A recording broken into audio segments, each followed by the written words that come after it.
Hey guys, what's up? This is just basically like a follow-up video to the last video that I posted because I think that the whole concept of not so much feminism but strong female characters in movies, a lot of people are trying to greatly influence films these days by making women more of like a part of things. And they have their points. Like, for example, in the original Ghostbusters, Peter Venkman, like, asking the librarian if she's on her period. Like, you silly woman, did you hallucinate that ghost? I get women being pissed off with shit like that, and I understand why. And it's good that we're changing. If you want to have a strong female character, you need to make it, like, organic. Like, all the strong female characters from Game of Thrones, Gwendolyn Christie as Brienne of Tarth, Arya, Daenerys, any of those women are very organic. Like, I believe them. They didn't need to impress any men. They just did what needed to be done. The way this stuff comes across with the new Star Wars movies as feminist. And when I say that, I mean tilted vastly in favor of men, acknowledge that directly and refer to it as a problem. Not that I'm saying that that's totally worthless. Again, it's like our society does need change. But we just got a female Doctor Who. And, there's some controversy amongst the fans. This isn't really progress. And the female Ghostbusters, the female Ocean's 8 and stuff like that. It's like, that is having women ride on the coattails of what men have already done. There's not really any big cinematic revolution there. In fact, it might even to some degree be kind of a step backward. Because that's how it comes across. Like, we're trying to impress men, and show them that we're just as capable. When writing a strong female character, I mean, at least me personally, the question that I would ask myself is, what would Ellen Ripley do? What would Ellen Ripley do? Sigourney Weaver, 1986, Aliens. Linda Hamilton, Terminator 2, 1991. What made them strong characters? Did they complain about like what they, had to go through? Yeah, sometimes, but they just did it.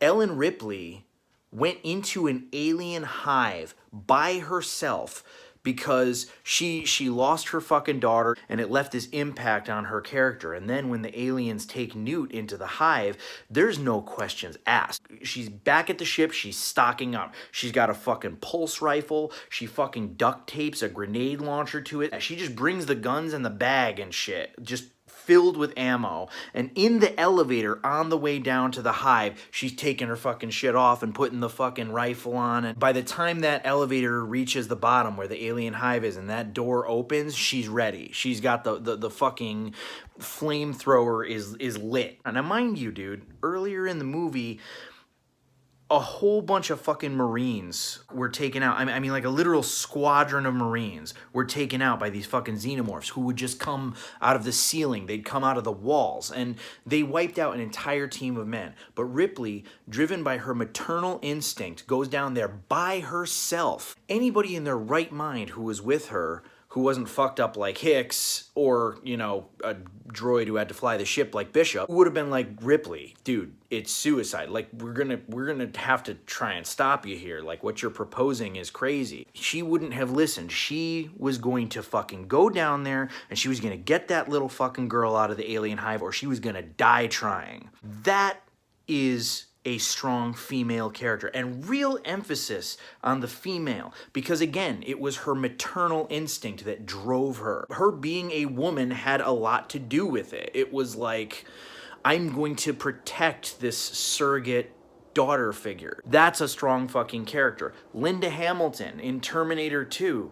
Dude, you find out all this shit about her since Kyle Reese died. Like, she'd been shacking up with like all these paramilitary dudes and shit. She had a fucking bunker filled with automatic weapons waiting for her. I mean, she was trained in all this shit. Like even Dyson, she was ready to go there and fucking kill him to try and prevent the whole future from happening. And again, these aren't forced. These are strong female characters that are written as strong female characters.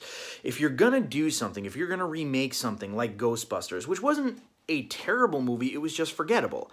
And of course people are gonna fucking compare it to the original because it's Ghostbusters, it's a classic, why wouldn't you? But here's the thing, instead of these movie companies accusing their, audience members of being sexist, here's a better idea. Why don't you give the ladies in the part a little bit more freedom? Because you know what? If the comedians who were in that movie had written it themselves, it probably would have it would have felt a lot more organic. It would have been a lot more like true to their form, and probably overall a better movie. And that director, the director of that movie, he also directed Bridesmaids. I don't even have any beef with him, but he was not the type of dude who should have done Ghostbusters. And that's sort of the thing. Why did a dude do Ghostbusters about women? I'm sure that there was a male writer. I'm sure that there were mostly males in the production company. It has nothing to do with sexism. It has to do with you producing schlock and trying to market it as some sort of like a feminist movement, which it is clearly fucking not. There's certain shit that just shouldn't have that in it, like Star Wars. Leave your politics out of it, unless you're talking about how like an empire is about to take over, okay? Like, leave, other than that, as political as these movies get, there's the light side and the dark side, and that's how it should be. That's how it should fucking stay. But, for other projects, it's like I would say, stop copying men, create new characters for females. Hey, what was another really good one? Wonder Woman. You want to know why it was really good? Because she was a good character, because the movie was well written. Why don't you write some fucking good roles for women? Or, here's another idea, get the fuck out and let some women write some new fucking shit for women. Just saying.